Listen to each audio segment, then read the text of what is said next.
Hi అండి, welcome back సిరి vlogs. ఎలా ఉన్నారండి? ఇవాల్టి వీడియో వచ్చి నిన్నైతే మనమైతే నార్మల్ బ్లౌజ్ కట్ చేసుకున్నాం కదండి. ఇవాల్టి వీడియో వచ్చి ఆ బ్లౌజ్ని ఎలా స్టిచ్ చేసుకోవాలనేది ఇవాల్టి వీడియో అండి. చూడండి, ఫస్ట్ అయితే బ్యాక్ పార్ట్ అయితే మనం ఇలా పెట్టుకోవాలండి. ఇదైతే బ్యాక్ పార్ట్ అండి. బ్యాక్ పార్ట్ తీసుకున్న తర్వాత ఇలా వేసుకొని, చూసారు కదా వీడియోలో చూస్తున్నట్టు, నడుం పార్ట్కి మనము బెల్ట్ అనేది వేసుకోవాలండి. నడుం పార్ట్కి బ్యాక్ పీస్ అనేది వేసుకోవాలండి. ఫస్ట్ అయితే ఎక్స్ట్రా పీస్ ఒకటి తీసుకొని, ఎక్స్ట్రా ఫ్యాబ్రిక్ క్లాత్ తీసుకొని దాన్ని అయితే నీట్గా కార్నర్లో ఒక స్టిచ్ అయితే వేసుకోవాలండి. ఫస్ట్ నుంచి లాస్ట్ వరకు ఒక స్టిచ్ వేసుకుంటే సరిపోతుందండి. చూస్తున్నారు కదా వీడియోలో చూస్తున్నట్టు నీట్గా స్టిచ్ అయితే వేసుకోవాలండి. స్టిచ్ వేసుకున్న తర్వాత మనము బ్యాక్ పార్ట్ ప్రింట్ ఉంది కదా, చూస్తున్నారు కదా, ఆ ప్రింట్ సైడు ఈ పీస్ అనేది మనం అటాచ్ చేసుకోవాలండి. ఫస్ట్ నుంచి లాస్ట్ వరకు చిన్న కుట్టేస్తే వేసుకుంటే సరిపోతుంది. వేసుకున్న తర్వాత దీన్ని వచ్చి ఇలా తీసుకొని దానిపైన అయితే ఒక కుట్టు వేయాలండి.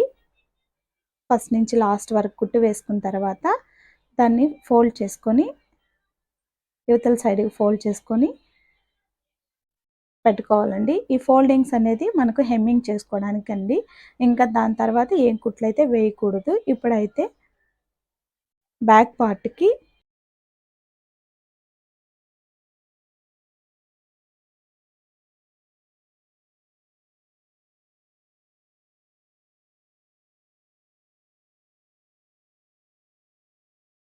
ఇప్పుడైతే బ్యాక్ పార్ట్ డాట్స్ అనేది డ్రా చేసుకోవాలండి. మనం ఆది ప్రకారము కింద నుంచి పైకి అయితే ఇంచ్ టేప్తో మనకు 3 వచ్చింది. ఆ 3 మెజర్ చేసుకొని ఇక్కడైతే కుట్టు వేసుకోవాలండి. కింద నుంచి పై దాకా కుట్టు వేసేటప్పుడు కింద అయితే కొంచెం రఫ్ ఇచ్చుకుంటా పైకి ఇచ్చుకోవాలండి. ఇది అయిపోయిన తర్వాత ఇప్పుడైతే హ్యాండ్ పార్ట్ అయితే తీసుకోవాలండి. హ్యాండ్ పార్ట్కి కూడా సేమ్ బ్యాక్ పార్ట్కి వేసినలాగే దీనికి కానీ ఎక్స్ట్రా పీస్ అనేది తీసుకొని పైన స్టిచ్ చేసుకోవాలండి. స్టిచ్ చేసుకున్న తర్వాత పైన కూడా ఒక చిన్న కార్నర్లో ఒక లైన్ అనేది స్టిచ్ చేసుకోవాలండి. చూడండి, నీట్గా ఈ 2 హ్యాండ్స్ అయితే ప్రిపేర్ అయిపోయిన తర్వాత ఇప్పుడు ఫ్రంట్ పార్ట్ అండి.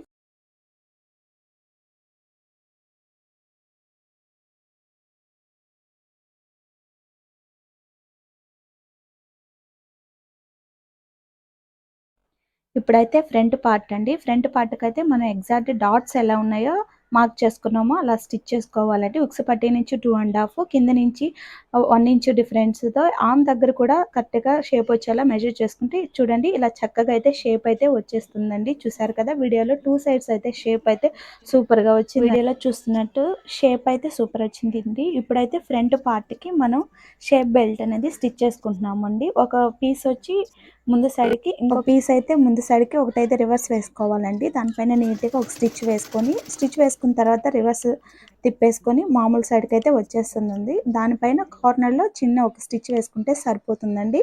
చూడండి, నీట్గా నడుం బెల్ట్ అయితే షేప్ బెల్ట్ అయితే రెడీ అయిపోయిందండి. చూసారు కదా, ఇప్పుడైతే ఆ షేప్ బెల్ట్ అనేది ఫ్రంట్ పార్ట్కి అటాచ్ చేసుకోవాలండి. ఫస్ట్ సైజ్ అయితే మనం ఉక్స్ పట్టి దగ్గర నుంచి చివరి వరకు కరెక్ట్గా సెట్ అవుతుందా లేదా మెజర్ చేసుకొని నీట్గా ఇలా పెట్టుకుని స్టిచ్ చేసుకుంటే సరిపోతుందండి. స్టిచ్ చేసుకున్న తర్వాత ఆ షేప్ బెల్ట్ మీద చిన్నగా పైన కార్నర్ దగ్గర ఒక స్టిచ్ వేసుకుంటే సరిపోతుందండి. చూసారు కదా వీడియోలో చూస్తున్నట్టు. ఇప్పుడైతే మనమైతే ఆ ముందు పార్ట్ షేప్కి అయితే ఉక్స్ పట్టి కాజా పట్టి వేసుకుంటున్నామండి. ఉక్స్ పట్టి అయితే చూసారు కదా వీడియోలో చూస్తున్నట్టు కాజా పట్టి అండి. ఇది కాజా పట్టికి అయితే మనం కొంచెం క్లాత్ ఉండేటట్టు ఫోల్డ్ చేసుకుంటే రివర్స్కి సరిపోతుందండి. ఫోల్డ్ చేసుకొని పైన అయితే కార్నర్లో ఒక స్టిచ్ వేసుకొని మళ్ళీ ఇంకొక కొంచెం గ్యాప్ ఇచ్చి, పాదం అంత గ్యాప్ ఇచ్చి మళ్ళీ ఒక స్టిచ్ వేసుకోవాలండి. స్టిచ్ వేసుకున్న తర్వాత సేమ్ ఉక్స్ పట్టి కూడా అంతేనండి. దీనికైతే కొంచెం క్లాత్ ఉంచాలి. కాజా పట్టికి ఉక్స్ పట్టికి అయితే మనం పెట్టుకున్న పీస్ మొత్తంని లోపలికైతే స్టిచ్ చేసుకోవాలండి. ఇప్పుడైతే blouse front part back part రెండు అటాచ్ చేసుకుంటూ ఫ్రంట్ పార్ట్ రెండు అటాచ్ చేసేసుకోవాలండి. మనమైతే కట్ చేసేటప్పుడు షోల్డర్ దగ్గర జారిపోకుండా మనం షేప్ అయితే పెట్టాం కదండి, అదైతే ఇక్కడైతే స్టిచ్ చేసుకొని మనం కట్ చేసుకోవాలండి. Thank you for watching. మా వీడియో కానీ మీకు నచ్చినట్లయితే ప్లీజ్ సబ్స్క్రైబ్. మరిన్ని వీడియోస్ కోసం ప్లీజ్ కామెంట్.